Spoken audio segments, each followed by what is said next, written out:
Praise the lord. Yeshu सहाय। आज का विषय हमारा झुकना अर्थात अनुग्रह में जीना। कभी कभी जबरन पेड़ों की डालियों को झुकाया जाता है और फल फूल तोड़ लिया जाता है। डालियों को बेरहमी से झुकाने से पहले क्या कभी पेड़ों से पूछने की आवश्यकता होती है? एक असभ्य मनुष्य अपने से कमजोर वर्ग के लोगों को कुछ भी कह देता है। ये कभी भी नहीं विचार करता कि अगले पर क्या बीतेगी, अगले पर क्या बीत रही होगी। और सच्चाई सुनने में तकलीफ ना हो तो मसीही वर्ग ज्यादा से ज्यादा इस विषयों में चूकते हैं। यदि एक मसीही नम्रता को पहन ले तो वह झुकना सीख जाएगा। कई बार हम अपने परमेश्वर के समक्ष सिर झुकाते हैं, लेकिन फिर भी हृदय कठोर रिश्तों में कई बार हमारे रिश्ते बिगड़ने लगते हैं, दरारें आने लगती हैं और विचारों की मानसिकता में अपरिवर्तन बना रहता है। परमेश्वर के समक्ष झुकना परमेश्वर के समक्ष आत्मसमर्पण एवं नम्रता को दर्शाता है। अब सवाल ये है कि हमें झुकना कहाँ है? भजन संहिता 95 का 6 पद में हमें यो मिलता है, आओ हम झुककर आराधना करें और अपने सृजनहार यहोवा के सामने घुटने टेकें। आओ हम झुककर आराधना करें और अपने सृजनहार यहोवा के सामने घुटने टेकें, क्योंकि जो झुककर और घुटने टेक कर परमेश्वर की आराधना यदि करते हैं, वे परमेश्वर की वाणी को सुनने की क्षमता प्राप्त करते हैं, जो आज हम सब के लिए पवित्र आत्मा की वाणी है। उसे वे अनदेखा नहीं कर सकते हैं जो प्रभु के समक्ष सच्चाई से झुकते हैं अपने घुटनों में, और घुटनों के बल अपने परमेश्वर के समक्ष वे आते हैं।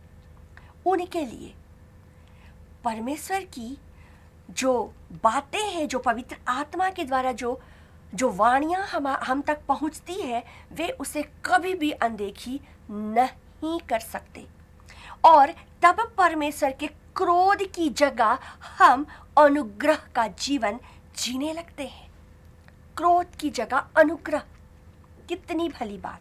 क्योंकि जीवित परमेश्वर के समक्ष झुकना या घुटनों में आना जीवन में एक बड़ा बदलाव को लेकर आता है, जो अहंकार का विरोध करने वाला होता है। वो बदलाव जीवन में जो भी अहंकार की बातें हैं उसका विरोध करने वाला होता है, घमंड का विरोध करने वाला होता है। कठोरता पिघलने लगती है मेरे प्रियो, और नम्रता एवं सहनशीलता हमारे जीवन में और ज्यादा उन्नत होने लगती है। याकूब 4 का 10 में हमें यो मिलता है, प्रभु के सामने दीन बनो तो वह तुम्हें प्रतिष्ठित करेगा। और एक अनुवाद में लिखता है शिरोमणि बनाएगा, प्रतिष्ठित करेगा, शिरोमणि बनाएगा। तब जब हम परमेश्वर के सामने, अपने प्रभु के सामने, जीवित प्रभु के सामने जब हम दीन बनते हैं, अर्थात दीन बनने का मतलब है कि हम दीन बनना अर्थात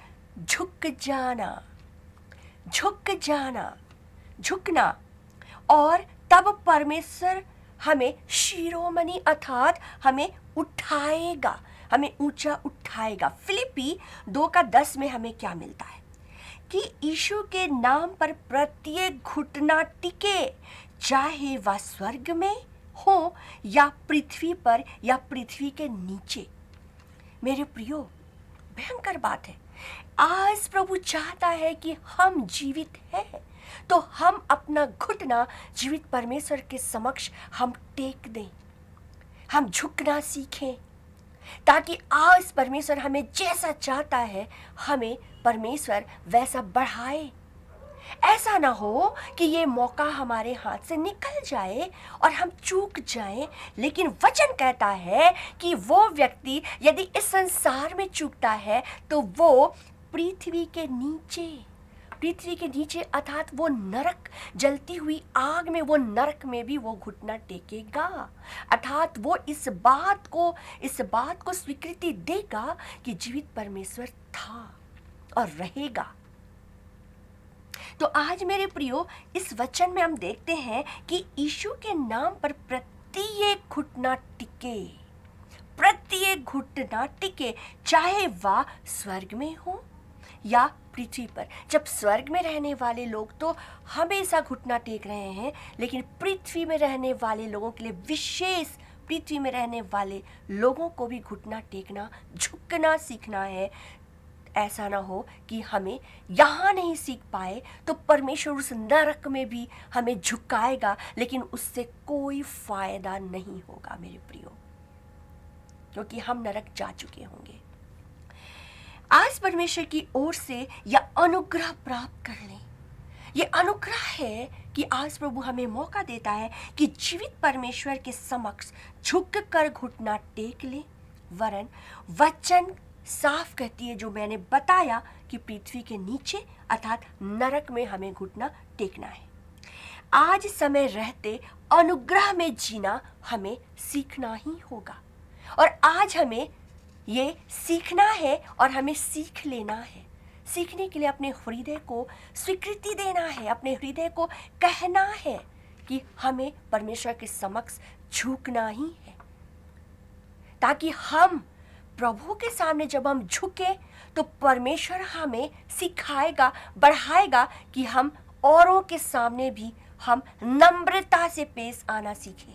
नम्रता से हम पेश आना सीखेंगे, हम लोगों की बातों को सहना सीखेंगे, हम इस संसार में जीना सीखेंगे। ये विरोध की बातें और बहुत तरह की बातों से हम लड़ना नहीं, लेकिन जूझना सीखेंगे। इस वचन के द्वारा प्रभु आप सबों को बहुत आशीष दे।